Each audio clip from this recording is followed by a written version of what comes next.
નમસ્કાર, આપ જોઈ રહ્યા છો HK ન્યૂઝ. હું છું એન્કર અર્પિતા પટેલ. હિંમતનગરમાં જાયન્ટ સૈયદની અનોખી સેવા, ટ્રાફિક કર્મચારીઓનું સન્માન, ઠંડી છાશ અને રૂમાલનું વિતરણ.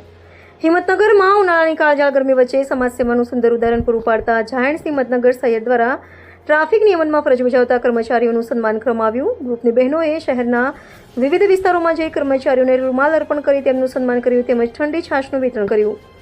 આ સેવા કાર્યમાં કૃપાબેન પંડ્યાએ દાતા તરીકે મહત્વપૂર્ણ ફાળો આપ્યો હતો. ઉપરાંત છેલ્લા એક અઠવાડિયા દરમિયાન ગ્રુપ દ્વારા અનેક સેવાકીય પ્રવૃત્તિઓ હાથ ધરવામાં આવી હતી, જેમાં જલારામ સેવા ટ્રસ્ટ, અમરદીપ સેવા ટ્રસ્ટ, આંચલ વૃદ્ધાશ્રમ અને દિવ્યા ચેરિટેબલ ટ્રસ્ટ ખાતે ગરમ નાસ્તો, જમવાનું, ફળો, શેરડીનો રસ અને આઈસ્ક્રીમનું વિતરણ કરવામાં આવ્યું હતું. તે ઉપરાંત પીવાના પાણીની વ્યવસ્થા કરવામાં આવી તેમજ શ્રમિકોને કેરીનું વિતરણ કરીને માનવ સેવાનું કાર્ય કરવામાં આવ્યું હતું. વિવિધ સેવાકીય કાર્યક્રમોમાં ભારતીબેન વ્યાસ, જાનકીબેન પટેલ, દક્ષાબેન ગોર, સોનલબેન મહેતા અને રંજનાબેન રામીએ દાતા તરીકે સહયોગ આપ્યો હતો, જ્યારે નીલાબેન ભટ્ટ દ્વારા પંખાની ભેટ આપવામાં આવી હતી.